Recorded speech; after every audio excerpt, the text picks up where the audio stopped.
अध्याय 15 पुरुषोत्तम योग। श्री कृष्ण बोले,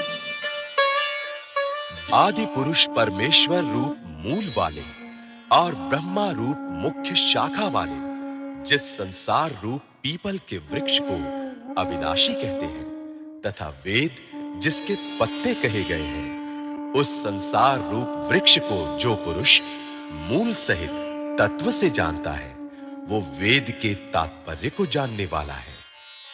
उस संसार वृक्ष की तीनों गुणों रूप जल के द्वारा बढ़ी हुई एवं विषय भोग रूप कोपलों वाली देव, मनुष्य और तिर्यक आदि योनि रूप शाखाएं नीचे और ऊपर सर्वत्र फैली हुई हैं तथा मनुष्य लोक में कर्मों के अनुसार बांधने वाली अहंता, ममता और वासना रूप जड़ें भी नीचे और ऊपर सभी लोकों में व्याप्त हो रही है। इस संसार वृक्ष का स्वरूप जैसा कहा है वैसा यहां विचार काल में नहीं पाया जाता, क्योंकि न तो इसका आदि है और न अंत है तथा न इसकी अच्छी प्रकार से स्थिति ही है।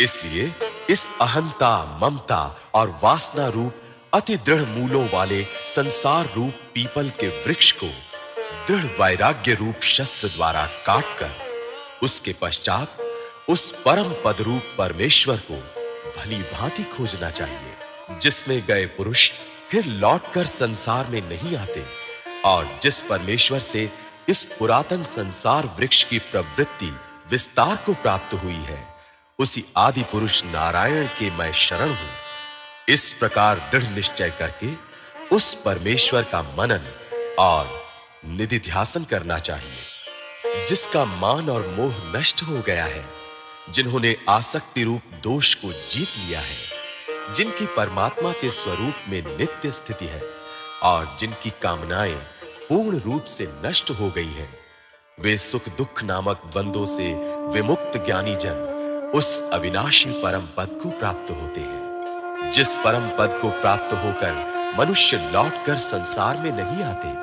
उस स्वयं प्रकाश परम पद को न सूर्य प्रकाशित कर सकता है, न चंद्रमा और न अग्नि ही। वही मेरा परम धाम है। इस देह में ये सनातन जीवात्मा मेरा ही अंश है और वही इन प्रकृति में स्थित मन और पांचों इंद्रियों को आकर्षित करता है। वायु गंध के स्थान से गंध को जैसे ग्रहण करके ले जाता है, वैसे ही देहादि का स्वामी जीवात्मा भी जिस शरीर का त्याग करता है, उससे इन मन सहित इंद्रियों को ग्रहण करके फिर जिस शरीर को प्राप्त होता है, उसमें जाता है। ये जीवात्मा क्षोत्र, चक्षु और त्वचा को तथा रसना, घ्राण और मन को आश्रय करके अर्थात इन सब के सहारे से ही विषयों का सेवन करता है। शरीर को छोड़कर जाते हुए को अथवा शरीर में स्थित हुए को अथवा विषयों को भोगते हुए को, इस प्रकार तीनों गुणों से युक्त हुए को भी अज्ञानी जन नहीं जानते।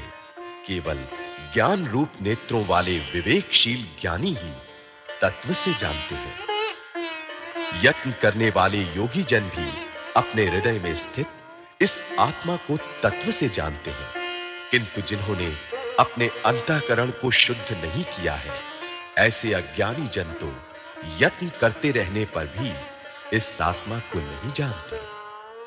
सूर्य में स्थित जो तेज संपूर्ण जगत को प्रकाशित करता है तथा जो तेज चंद्रमा में है और जो अग्नि में है, उसको तू मेरा ही तेज जान। और मैं ही पृथ्वी में प्रवेश करके अपनी शक्ति से सब भूतों को धारण करता हूं और रस स्वरूप अर्थात अमृतमय चंद्रमा होकर संपूर्ण औषधियों को अर्थात वनस्पतियों को पुष्ट करता हूं। मैं ही सब प्राणियों के शरीर में स्थित रहने वाला प्राण और अपान से संयुक्त वैश्वानर अग्नि रूप होकर 4 प्रकार के अन्न को पचाता हूं। मैं ही सब प्राणियों के हृदय में अंतर्यामी रूप से स्थित हूं तथा मुझसे ही स्मृति, ज्ञान और अपोहन होता है और सब वेदों द्वारा मैं ही जानने के योग्य हूं तथा वेदांत का कर्ता और वेदों को जानने वाला भी मैं ही हूं। इस संसार में नाशवान और अविनाशी भी ये दो प्रकार के पुरुष हैं। इनमें संपूर्ण भूत प्राणियों के शरीर तो नाशवान और जीवात्मा अविनाशी कहा जाता है। इन दोनों से उत्तम पुरुष तो अन्य ही है, जो तीनों लोकों में प्रवेश करके सबका धारण पोषण करता है एवं अविनाशी परमेश्वर और परमात्मा इस प्रकार कहा गया है। क्योंकि मैं नाशवान जड़ वर्ग क्षेत्र से तो सर्वथा अतीत हूं और अविनाशी जीवात्मा से भी उत्तम हूं, इसलिए लोक में और वेद में भी पुरुषोत्तम नाम से प्रसिद्ध हूं। भारत, जो ज्ञानी पुरुष मुझको इस प्रकार तत्व से पुरुषोत्तम जानता है, वो सर्वज्ञ पुरुष सब प्रकार से निरंतर मुझ वासुदेव परमेश्वर को ही भजता है। हे निष्पाप अर्जुन, इस प्रकार ये अति रहस्य युक्त गोपनीय शास्त्र मेरे द्वारा कहा गया। इसको तत्व से जानकर मनुष्य ज्ञानवान और कृतार्थ हो जाता है।